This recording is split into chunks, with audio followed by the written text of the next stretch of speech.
let's move on and let's get into the first topic, which is about Captain America. Now, I gave my overall assessment. I didn't really go too much spoilery into it. Maybe I'll go a little spoilery in this episode or whatever pops in my head. But if you want to see my full overall assessment, what I thought of Captain America: Brave New World, you can watch. It's a separate little video. It's like 20 minutes that I posted on the YouTube channel where you can get like my overall assessment of Captain America: Brave New World. So if you want to do that, definitely check that out, preferably after the live. So we were kind of estimating if the movie was going to do well, and I was worried because I was like, the movie might flop. I wasn't necessarily sure if the movie was going to do really well over the weekend because based off the box office estimates. And I believe that the budget for this film, we don't know how much the budget actually is for the initial film when they were shooting before they had to stop and then they had to go and do rewrites and then the reshoot and scrap a lot of the other stuff.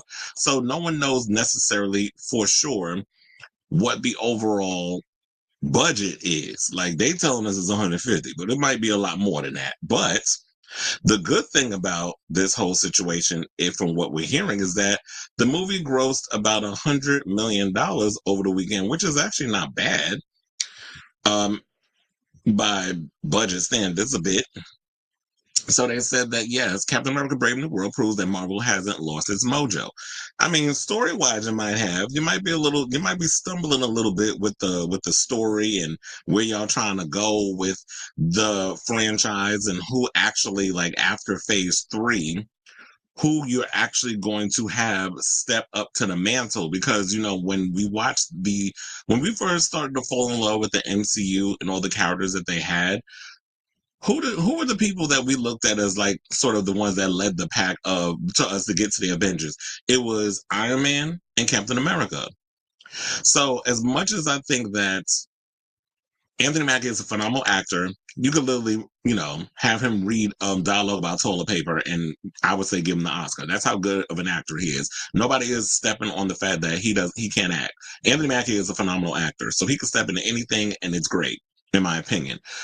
But this movie, he deserves so much better. I felt like the script and the people around him failed him in this movie. And this is the last film that's under the Bob Chapek umbrella. So now when we got, Bob Iger back. So there's no excuses. Once Thunderbolts and all other stuff comes out, there's no excuses. Same thing with Daredevil Born Again. Daredevil Born Again was under Bob Chapek before Bob Iger came back, looked over that script the same way that they looked over where they were going with that, the same way they looked over Captain America: Brave New World. And they were like, oh, hell no, y'all got to go back in and start over in the beginning. We need, go and clean house, do whatever you got to do. This is not working. And so I'm really hoping and praying when we get Daredevil next month, because we're only like it's the 17th already of February. So we got to like maybe 2.5 more weeks or 3 weeks. I'm really hoping this season does not let me down. I really hope that the show is actually going to be good and can deliver it the same way that it delivered on the Netflix series. So that's what I'm hoping and praying. I mean, and I also heard that they're already about to start filming the next season of Daredevil. We didn't even get the new season yet, but I'm like, okay, you go ahead and shoot. So that way, the sooner y'all film, the faster we can get the seasons. Because I don't like this whole idea of like all of a sudden you streaming services, because I don't get it. Like how do y'all not operate like network television? Network television, they crank them shows out. They've been doing that for years, long before there were streaming services invented. We had a multitude of shows that were like, okay, y'all work up until May. You take off, you're back on set in August. By October or even like mid-September, the shows be up on TV. And we've been, they will feed us. But now, like when you look at these shows, why it taking 2 years, 3 years? Like, look how long did it take Yellow Jackets to come back? Or some of these other shows, or Severance. Like some of y'all, I don't understand. Y'all be doing like 8 to 10 episodes and it take y'all like 3 years to write a script and come out with a show. Like that makes no sense to me with all of that. But I know I'm going a little off on a tangent, and let me bring it back. So my point is with this whole situation, because I didn't even know this, they said that the initial plan for the new leader, because it's like, yeah, after Captain America and after Iron Man were gone, who's gonna be the next person to take over the mantle? Was it gonna be Shang-Chi? I didn't think Shang-Chi had what it took. But from what I was hearing, that it was supposed to be Black Panther. Unfortunately, Chadwick Boseman passed away from cancer, which we didn't know about. and he kept that private to himself. So that put a derailment in where the MCU wanted to go with the franchise. And then that also made me think, you know what, maybe it would have been a good idea if I would have known that. I would have been like, you know what, I understand it's disrespectful, y'all feel like it is, but then y'all should have just did a recast. I would have been like, take a year or two off, recast, put other things in place, work on that, but get a new Captain America. A new Black Panther, a new T'Challa. If that's the direction y'all were going to go into, for the story, that would have made sense. But I know the fans like, that's not right. Y'all went and immediately recast. But I'm like, look, I understand. We can't sit up in here and try to act like. And I think especially when when it's a Black superhero, it seems like y'all have more of a harder time with change than white folks do, because y'all don't want a new Blade, y'all don't want a new Black Panther. Well, we ain't gonna have nothing if y'all keep having that damn attitude. Sometimes things happen and we got to change. So this is the fourth Captain America installment, and first in which Anthony Mackie Sam Wilson takes up the Star-Spangled Shield, delivered a mighty $100 million in its domestic debut over the extended President's Day weekend. So the film added another $92.4 million overseas for a $192.4 million globally tally, easily the best part of the nascent year. So regardless of how people feel and what they say, this movie, even though the movie, in my opinion, is okay, I think it was given a B- on Cinema Score. That sounds about right. I'm not mad at that number. Some people that grade. Some people feeling like, oh, it's not a good grade. I'm like, then what grade would you give it? Because quiet as it's kept, Captain America: Brave New World is not gonna go into the Mount Rushmore of MCU movies. It's not even in the top 5. So for y'all to sit up here and try to, well, it don't need no B-, then what grade you gonna give it, an A+? Because that'd be a damn lie, and you know it.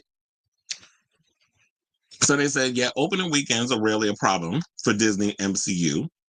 To wit, all 35 films in the sprawling comic book franchise have launched to number one, even the ones described by critics as a pile of dirt. So in the case of Captain America: Brave New World, all eyes will be on the staying power, industry parlance, for how a movie's ticket sales hold or don't in the subsequent weekends on the big screen. So yeah, I think what people need to really worry about is the fact that first weekend, that's great. That's always when you want to make your money. You always want to rack up as much as you can open the weekend. I told you I saw a fan screening at IMAX over at Kips Bay in Manhattan. That's where I went to go see it. And everybody in the film, it was reasonably it was a large crowd. It wasn't like packed, but it was a lot of people in there.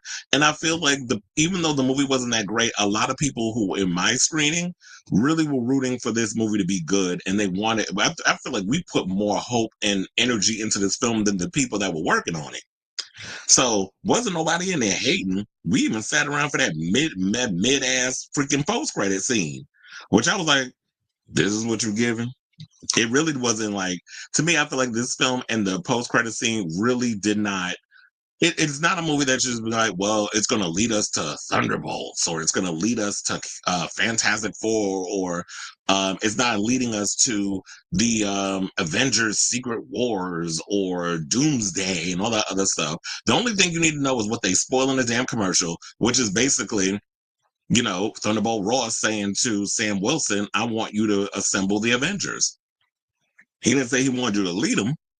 He basically wants you to be the new Nick Fury. So that's basically what it felt like. But does Anthony Mackie's character have what it takes to actually be a leader, to give that sort of gravitas that we got from, Chris?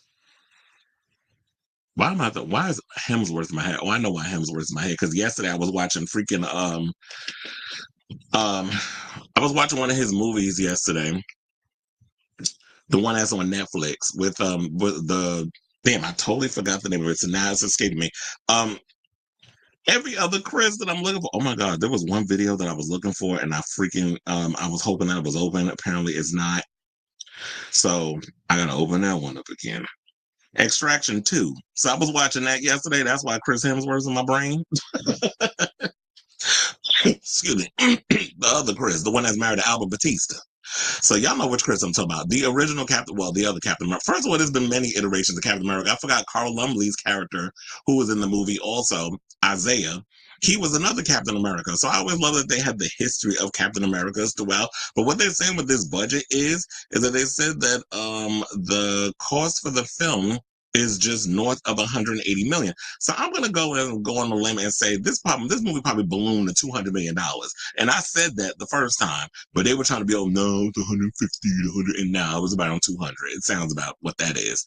And it felt like it was a bunch of different movies stitched together by duct tape. So it really didn't feel like a movie that's they had. It was just a bunch of different ideas that they just stitched together. And then they said, when you look at the release calendar, I don't see anything that can cut into Captain America. This is what Jeff Bach, a box office analyst with exhibitor relations, says. If audience want to be entertained by at a blockbuster level, it's their only option. So indeed, there's nothing. Because I was wondering, is there any movies coming out? So it's got enough time to make enough money, because they said that the next movie that's supposed to be coming out is not until March 21st, and that's the new Snow White remake, which I was hearing that their box office tally is set to be around $80 million opening weekend, which I guess you would say is not that great. And I heard the movie's not that great either. However, I don't think that matters, because the people who are in the silo of everything that's been going on, particularly with the special effects and Peter Dinklage getting all, oh, we don't want little people. We don't, it's discriminatory. Yeah, because you're the only damn midget working in Hollywood. So now you want to act a certain damn way about that. So they had to come in and make all these weird looking dwarfs because you feeling a damn way. Mind you, you're the only damn little person I feel like that's working besides Warwick Davis. Name another little person that's working. I would have said the one that's playing, because what she did look like a little person. The person that was playing the other Black Widow in Captain America, she looked like a little person to me. But yeah, so and the controversy around that, and Rachel Ziegler, and then of course, Gal Gadot, and allegedly the Zionism and all that. So, remember, she was in the Israeli army. So there's a whole bunch of little things going on with that. But if you're not in the bubble of what's going on with Snow White, most of these people don't care. They're gonna go see the movie because, oh, it's Snow White, nostalgia. I grew up with it. I want to introduce my kids to it. It's live action. So parents will take their kids to go see this movie. So this is plenty of time, in my opinion, for Captain America Brave New World to rack up enough money. And I think people are genuinely curious. I don't know if it's hate. People are going to hate watch, because I can't imagine spending $17 to $30 if you're an IMAX to go see a movie that I don't like, because I don't want to see some black dude lead Captain America. There's only one Captain America, and it ain't him. So I don't know. You'd be a fool to go and want to spend money just to hate watch a movie. I never do that. I just wait for the streaming service that I'm already paying for and go see that. So, but I'll say that, like I said before, I didn't think the movie was bad. I didn't think the movie was great either. It was fine. I was thoroughly entertained. There were issues that I had with certain things, especially the choppy fight choreography. I was so disappointed with that. The only fight scenes that I actually liked was, I like the aerial scenes in the third act. Of course, when they go fight, in the air base, when they're going up against Japan, and then you saw Tiamat in the Indian Ocean. So that whole sequence I thoroughly enjoyed. I also enjoyed the scene between Red Hulk and Captain America.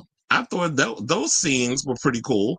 But other than that, I was so disappointed with the fight choreography. Like, if I want fight choreography, I'm not saying it needs to be on the same level as Winter Soldier, but you definitely need to be like, okay, when it comes to Winter Soldier, like the Russos stepped their game up with that whole franchise when we saw the fight choreography there. Everybody had a moment.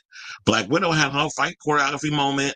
Captain America had many of fight choreography moments. The elevator scene was epic. Between he was fighting everybody from Hydra, because they clearly was all from Hydra. And then, the scene when he's on the ship with George St. Pierre, like, there was so many iconic fight scenes. His fight scene with Winter Soldier on the highway, like, that was an iconic scene. There was so many great fight sequences that I could immediately pull from my brain that worked in that movie. But then when you watch this one, I can't really point out any good fight sequences, except, like I said, in the third act, when they're fighting in the Indian Ocean. It's America versus Japan. Tiamat is basically background decoration. And then the fight scene between Red Hulk and Captain America. Those were the only two scenes that I felt like was the most memorable. Like I rewatched the movie just for those two parts. And I really wanted that sequence, excuse me, in the White House when, the sleeper agents all of a sudden wake up and try to kill Thunderbolt Ross, which I don't even want to go into how that whole situation was going about and the weak villain in that part and his whole overall weak reasoning as to why he went after them. But I'm like, really? This was so lame. But that scene, I was like, oh yeah, we finally about to get one of those intense scenes. The fight sequences was so choppy, the editing was bad. It just bothered. That movie just irritated me in certain situations. But like I said, overall, it is an entertaining movie to watch. Like you can sit there, you'll have a good time. It's not something that y'all gonna be rewatching like crazy. Not like the original Iron Man or the original Thor or even Ragnarok. I don't even count Love and Thunder. I hate that movie. Y'all already know that. And also Quantumania. Cannot stand that movie. So I'll say like this movie is not that great, but it's not bad. But it is slightly better than Love and Thunder, and it's better than Quantumania. Because those would be at the bottom if I had to choose for worst movies in the MCU. So it was like third to last. Bad. But not great either, if that makes any sense. So I say all this to say, what do you guys think of this story in regards of the numbers in regarding how much money it made at the box office and all that good stuff? So whatever your thoughts are, let me know in the comments down below.